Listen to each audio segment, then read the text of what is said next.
नमस्कार मंडळी, मी शीतल आणि तुम्ही पाहताय दिल्लीकर मराठी। या व्हिडिओमध्ये मी तुम्हाला धनत्रयोदशीच्या दिवशी नक्की आपण काय काय खरेदी करावं याबद्दलची माहिती सांगणार आहे।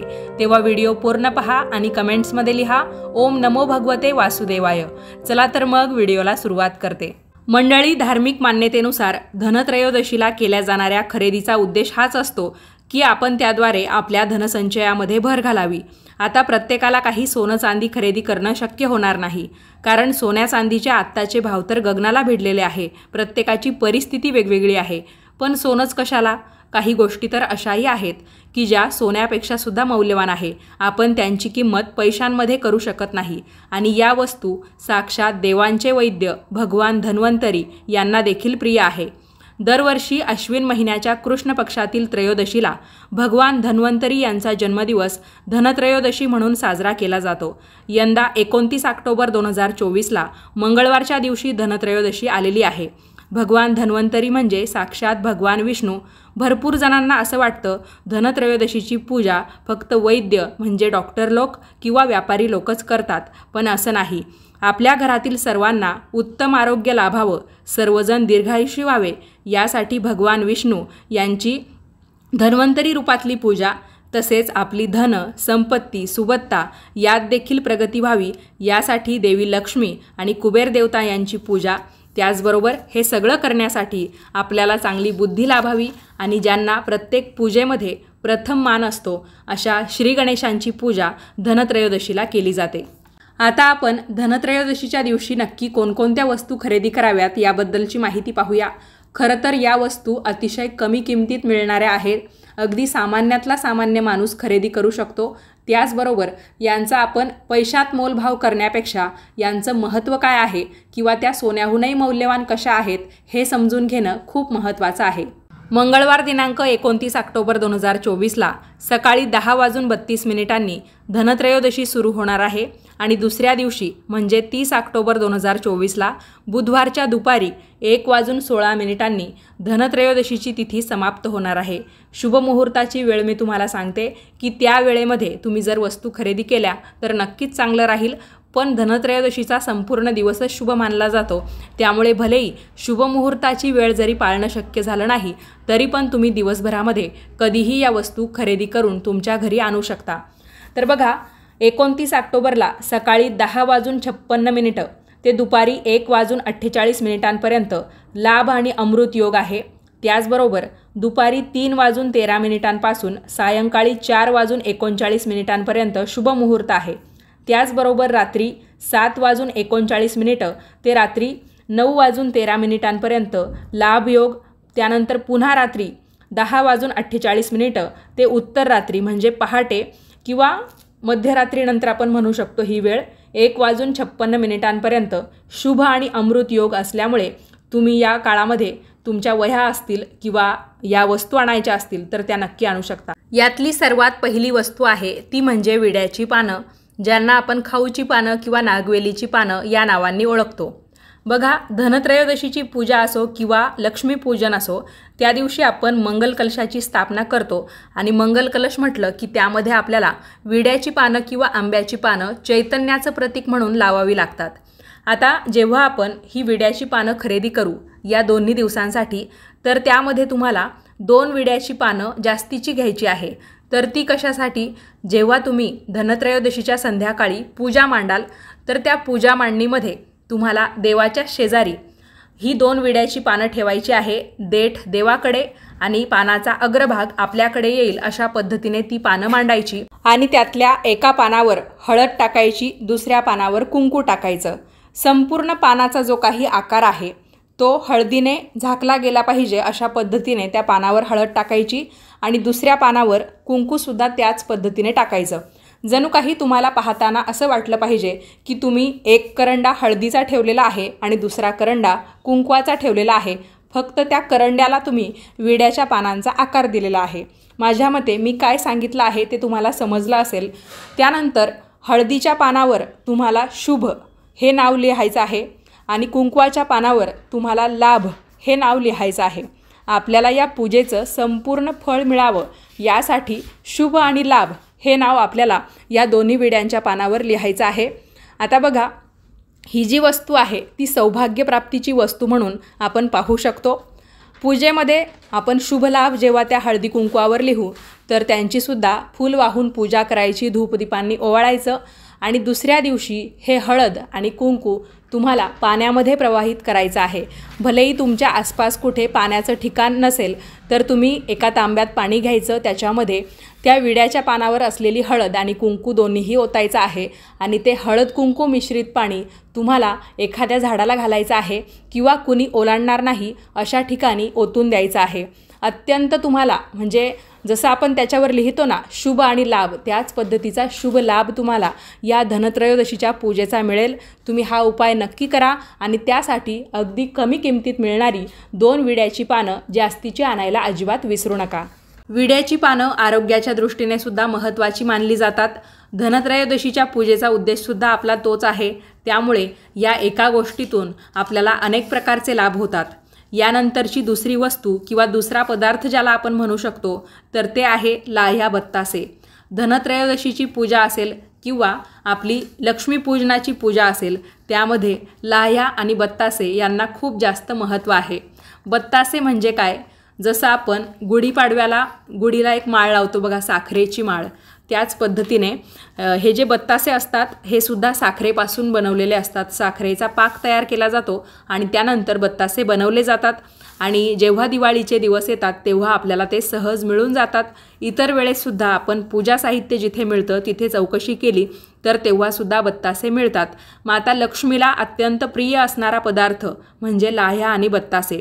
त्याचबरोबर कुबेर देवता असतील, आपले भगवान विष्णू असतील किंवा धन्वंतरी देव असतील, यांनासुद्धा पांढऱ्या रंगाची मिठाई अत्यंत प्रिय आहे। त्यामुळे लाह्या बत्तासे आपण नक्की खरेदी करावे आणि यामुळे आपल्या घरामध्ये माता लक्ष्मीचं आगमन होतं आणि आपल्या संपूर्ण कुटुंबाची भरभराट होते। लाह्या कोणत्या आणायच्या तर साळीच्या लाह्या, ज्यांना आपण तांदळाच्या लाह्या असंही म्हणतो, खास करून दिवाळीला त्या मिळतात म्हणजे मिळतात। तर बत्तासे जे आहेत ते तुम्ही पांढरे आणि रंगीतसुद्धा आणू शकता, म्हणजे मिक्स आणले तरी पण चालतील आणि लाह्यासुद्धा तुम्ही तांदळाच्या म्हणजे साळीच्या खरेदी करायच्या आहे। लक्ष्मी प्राप्तीची एक महत्त्वाची गोष्ट किंवा पदार्थ ज्याला आपण म्हणू शकतो तर ते आहेत लाह्या बत्तासे, नक्की खरेदी करा। यानंतरची तिसरी महत्त्वाची वस्तू किंवा पदार्थ ते म्हणजे धने। धने म्हणजे कोणते की जे लावल्यानंतर कोथिंबीर तयार होते असे धने। अख्खे धने आपल्याला खरेदी करायचे आहे। तुमच्यापैकी बऱ्याच जणांच्या घरामध्ये आत्तासुद्धा धने उपलब्ध असतील, पण धनत्रयोदशीचा दिवस आपल्याला सोडायचा नाही आहे, म्हणून आपल्याला त्या दिवशी अख्खे धने खरेदी करायचे आहे। आणि जेव्हा आपण धनत्रयोदशीची पूजा मांडतो, तुम्ही आपला व्हिडिओसुद्धा पाहाल तर त्यातही तुम्हाला दिसून येईल, आपण देवाच्या समोर छोट्या छोट्या मातीच्या सुगडांमध्ये किंवा छोट्या छोट्या धान्यांच्या वगैरे राशी करून त्यामध्ये सुद्धा धने ठेवत असतो आणि या दिवशी धने आणि गूळ यांचा नैवेद्य देवाला अर्पण केला जातो। त्यानंतर आपण प्रसादाच्या स्वरूपात सुद्धा तो खायचा असतो। धने आणि गूळ आपल्या आरोग्याच्या दृष्टीने सुद्धा खूप महत्त्वाचे असल्यामुळे आपण या दिवशी अख्ख्या धन्यांची खरेदी नक्की करावी। धने आणि धन यांनासुद्धा एकसारखं मानलं जातं, या अर्थाने सुद्धा धने धनत्रयोदशीच्या दिवशी खरेदी करणं चांगलं आहे। तुम्ही नक्की खरेदी करा, खूप जास्तही खरेदी करण्याची गरज नाही। अगदी 10-20 रुपयाचे सुट्टे धने तुम्ही खरेदी करून आलात तरी पण चालेल। आणि बघा, या पूजेत जेव्हा आपण धने ठेवतो त्यानंतर दुसऱ्या दिवशी ते धने तुम्ही मातीमध्ये एखाद्या कुंडीत वगैरे लावू शकता। शेतकरी असाल तर तुमच्या शेतामध्ये वावरामध्ये तुम्ही ते लावू शकता आणि त्याची जेव्हा कोथिंबीर तयार होते तर त्या कोथिंबीरीचा वापर तुम्ही जेव्हा अन्नपदार्थांमध्ये करता तर तो पदार्थ फक्त घरातल्या माणसांनीच खायचा आहे। असं म्हणतात, आपलं धन आपण इतरांना वाटू नये। त्यामुळे त्या धन्यांचा वापर नंतर काय करायचा हा प्रश्नसुद्धा तुमचा येईल। तर ते धने एकतर तुम्ही धने आणि गूळ या स्वरूपात खाऊ शकता प्रसादरूपी, किंवा मग कुंडीत वगैरे लावले तर त्याची कोथिंबीर एखाद्या पदार्थामध्ये वापरली तर तो पदार्थ फक्त आपल्या घरातल्या मंडळींनाच खायला द्यावा। यानंतरची पुढची महत्त्वाची वस्तू आहे ती म्हणजे मातीच्या पंत्या।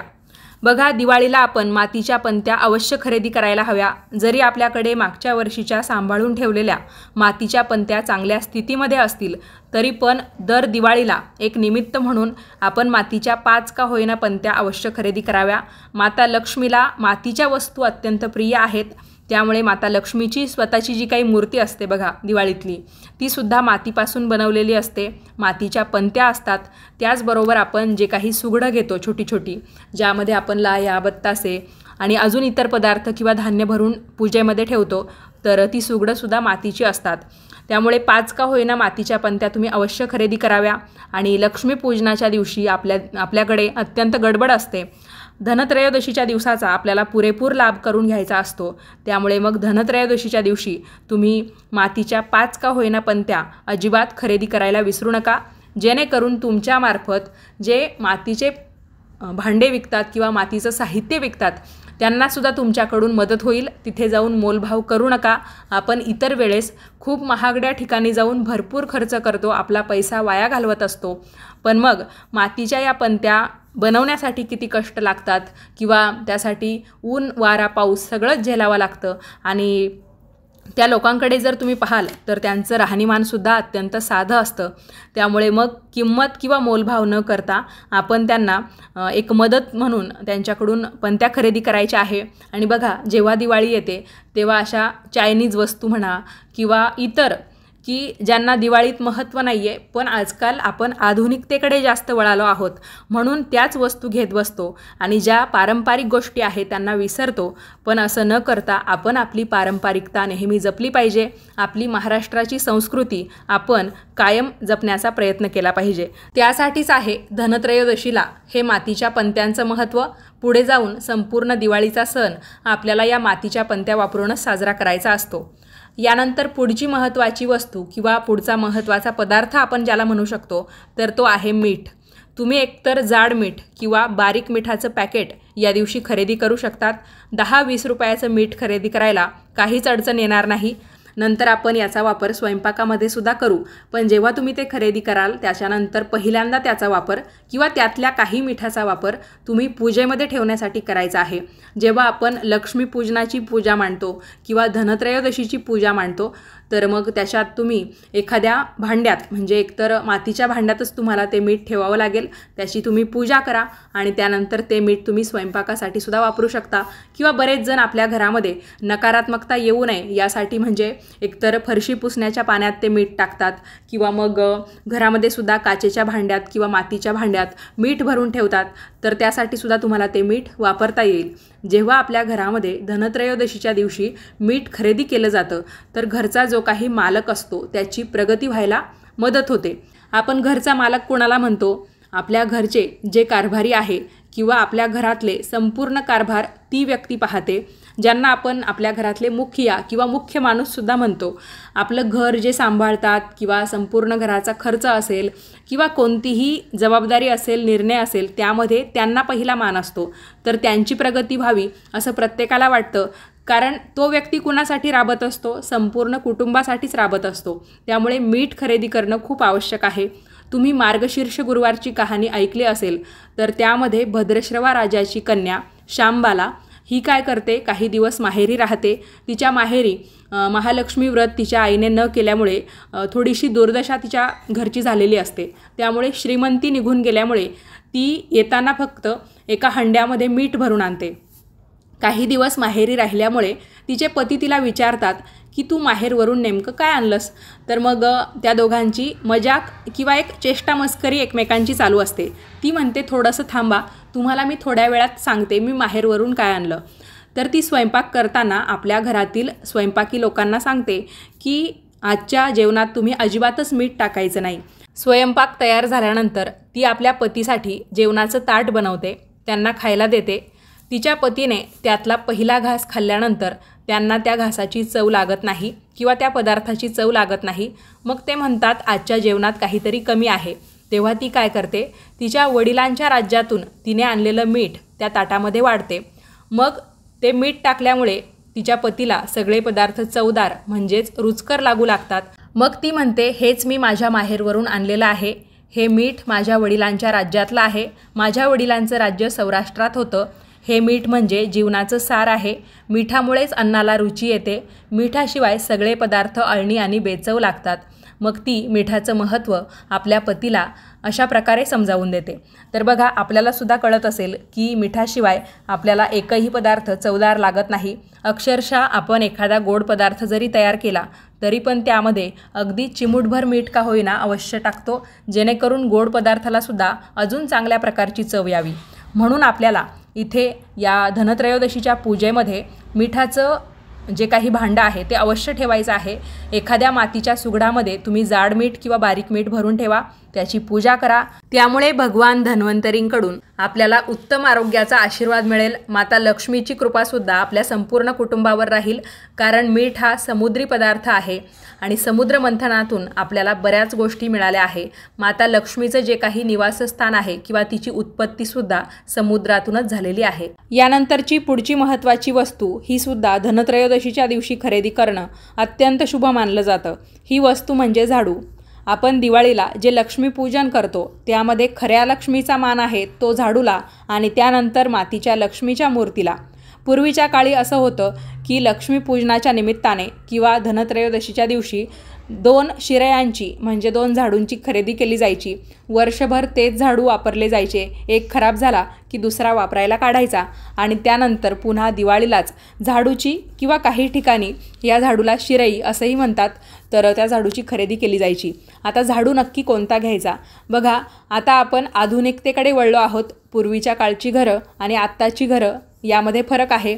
पूर्वीच्या काळी शेणाने सारवलेली घरं असायची, तर मग त्यासाठी शिरई घ्यावी लागायची, तिने चांगल्यापैकी केअर काढता यायचा। आता तुमची फरशीची घरं असतील तर मग तुम्ही लांब जो झाडू असतो तो घेतला तरी पण चालेल। आता झाडू जो आहे तो आपल्याला लक्ष्मीपूजनाच्या दिवशी पूजून त्यानंतरच वापरायला काढायचा आहे, हे मात्र लक्षात घ्या। काही ठिकाणी झाडू आता वापरतच नसतील, झाडूऐवजी काही दुसरी साधनं वापरली जात असतील स्वच्छतेसाठी, तरी पण पूजेचं निमित्त आहे म्हणून तुम्ही एक लहानसा झाडू, ज्याला आपण कुंचा असंही म्हणतो, तर तो घेतला तरी पण चालेल। एक मान आहे, पारंपरिकता आहे, ती आपण जपण्याचं काम अवश्य करावं। आपण धनत्रयोदशीला देवी लक्ष्मीची सुद्धा कुबेर देवता, धन्वंतरी देवता, गणपती बाप्पा यांच्याबरोबर पूजा करतो आणि या दिवशी आपल्या घरी लक्ष्मी येत असेल तर याहून आपल्यासाठी मौल्यवान काय असू शकतं। त्यामुळे झाडूची खरेदी ही धनत्रयोदशीच्या दिवशी अवश्य झाली पाहिजे। यानंतरच्या अजून 1-2 महत्त्वाच्या वस्तू यासुद्धा तुम्ही धनत्रयोदशीच्या निमित्ताने खरेदी करू शकतात। या वस्तू तुम्ही खरेदी केल्यामुळे तुमच्या धनसंचयामध्ये वाढ होईल, माता लक्ष्मीचं आगमन तुमच्या घरामध्ये होईल आणि तुमची आर्थिकदृष्ट्या प्रगतीसुद्धा होईल। तर ती वस्तू आहे मातीची चूल। बघा, आता मातीच्या चुली खूप कमी पाहायला मिळतात। पहिलं असं होतं घरोघरी मातीच्या चुली, इथे आपण शब्दशः अर्थ घेऊया की घरोघरी मातीच्या चुली। पण आता शहरी भागात तर चुली नाहीच, पण गावाकडे सुद्धा प्रमाण कमी होत चाललेलं आहे। चुलीची जागा गॅस, शेगडी यांनी घेतलेली आहे, कारण चुलीचा धूर महिलांना सहन होत नाही आहे किंवा मग आता महिला सुशिक्षित आहेत आणि चूल फुंकायला जरा नको वाटतं। पण या चुलीलासुद्धा माता लक्ष्मीचाच दर्जा दिला गेला आहे। दर मंगळवारी, शुक्रवारी किंवा प्रत्येक महिला म्हणजे दररोजचा जो काही स्वयंपाक असेल तर तो करण्यापूर्वी ती चूल सारवून घ्यायची, त्याचबरोबर तिची हळदी कुंकू वाहून पूजा केली जायची आणि ही चूल पेटवल्यानंतर पहिला जो काही स्वयंपाकाचा भाग असेल, समजा आपण पोळी बनवतोय, भाकरी बनवतोय, तर थोडंसं पीठ लाटून ते थोडंसं भाजून चुलीमध्ये टाकलं जायचं अग्निदेवतेच्या नावाने, किंवा चूल आपली एक अन्नपूर्णा देवी, माता लक्ष्मी यांचं म्हणजे सगळ्याच देवी देवतांचं स्वरूप, प्रत्येकजण वेगवेगळ्या स्वरूपामध्ये या चुलीला पाहायचं आणि त्यानुसार त्यामध्ये पहिला जो काही अन्नाचा भाग आहे तो दान केला जायचा। आता जरी आपल्याकडे चूल वापरली जात नाही तरी पण महिलांची हौस म्हणून किंवा जुन्या काळची आठवण म्हणून बऱ्याच महिला आपल्या स्वयंपाकघरामध्ये एक छोटीशी मातीची चूल अवश्य ठेवतात आणि त्यानिमित्ताने मंगळवार असेल, शुक्रवार असेल तर तेव्हा अन्नपूर्णा देवीला आपण जसं पूजत असतो तर या चुलीची सुद्धा पूजा होते। तुम्हाला सुद्धा ही मातीची चूल घ्यायची असेल तर दिवाळीच्या वेळा जी काही मातीची भांडी, पणत्या उपलब्ध होतात त्या लोकांकडे तुम्हाला मातीची चूल अवश्य मिळून जाईल। ती तुम्ही घ्या, तुमच्या स्वयंपाकघरामध्ये ठेवा आणि तिची पूजासुद्धा मंगळवार, शुक्रवार या दिवशी अन्नपूर्णा देवीच्या स्वरूपामध्ये किंवा या वस्तूवर जुन्या काळी स्वयंपाक केला जायचा त्याची आठवण म्हणून तुम्ही पूजा करत जायची आहे। आता यानंतरची अजून एक महत्त्वाची वस्तू ही सुद्धा तुम्ही घेऊ शकता। तर जसं मी तुम्हाला व्हिडिओच्या सुरुवातीला सांगितलं की धनत्रयोदशीला आपण आरोग्याच्या दृष्टीने एक पूजा करतो, म्हणजे आपल्याला चांगलं आरोग्य प्राप्त व्हावं या दृष्टीने।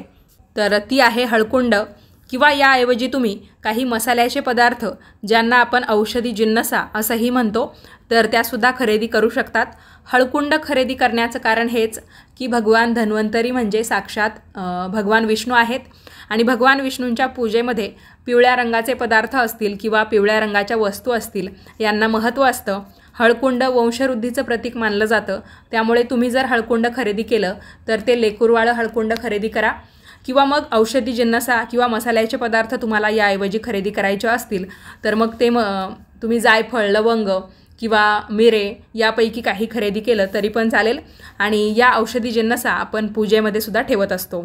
तुम्हाला या दिवशी तांब्या पितळेच्या काही वस्तू खरेदी करायच्या असतील तर त्यामध्ये तुम्ही कुबेर दिवा अवश्य खरेदी करा. कुबेर दिवा तुम्ही धनत्रयोदशीच्या पूजेमध्ये सुद्धा लावू शकता. आणि माझ्या ज्या जुन्या व्हिडिओ आहेत पूजा अर्चांच्या तर त्यामध्ये मी जो दिवा वापरते तर तो सुद्धा कुबेर दिवा आहे. शक्य झालं तर व्हिडिओमध्ये सुद्धा मी तुम्हाला तो दिवा नक्की दाखवेल. आता बघा काय काय घ्यायचं हे मी तुम्हाला सांगितलं, पण धनत्रयोदशीच्या दिवशी आपण काय खरेदी करू नये याबद्दल सुद्धा सांगते. धनत्रयोदशीच्या दिवशी आपल्याला प्लॅस्टिकच्या वस्तू अजिबात खरेदी करायच्या नाही आहे. काचेचे भांडेसुद्धा खरेदी करायचे नाही आहे. यामुळे आपल्या कुटुंबातील सदस्यांना आर्थिक चणचणीचा सामना करावा लागू शकतो. त्याचबरोबर धनत्रयोदशीच्या निमित्ताने चाकू, कात्री, सुऱ्या यासारख्या टोकदार वस्तूसुद्धा खरेदी करायच्या नाही. या दिवशी तुम्ही स्टीलची आणि ॲल्युमिनियमची भांडीसुद्धा खरेदी करायची नाही आहे. त्या धनत्रयोदशीच्या दिवशी लोखंडाच्या वस्तू अजिबात खरेदी करायच्या नाही. आपण जर धनत्रयोदशीला लोखंडी वस्तू खरेदी केल्या तर कुबेर देवता आपल्यावर क्रोधित होतात आणि आपल्याला पूजेचं फळ मिळत नाही. त्याचबरोबर धनत्रयोदशीच्या दिवशी भलेही कोणतीच वस्तू खरेदी करता आली नाही तरी पण चालेल, पण नकली दागिने अजिबात खरेदी करू नका. कारण आजकाल सोनं चांदी महाग आहे म्हणून त्यांची जागा आपण कृत्रिम दागिन्यांना देतो. नकली दागिने आपण घालतो, आर्टिफिशियल ज्वेलरी, तर त्यासुद्धा तुम्हाला या दिवशी अजिबात घ्यायच्या नाही आहे. कारण त्यामध्ये सुद्धा बऱ्याच वेळा लोखंडाचा वापर हा होत असतो. तर मग हे तुम्हाला टाळायचं आहे. आपण दिवाळी म्हटली की कपडे खरेदी करतो आणि कपड्यांमध्ये आपल्याला जो रंग आवडतो की जो आपल्यावर चांगला दिसेल किंवा आपली आवड आहे म्हणून आपण घेतो.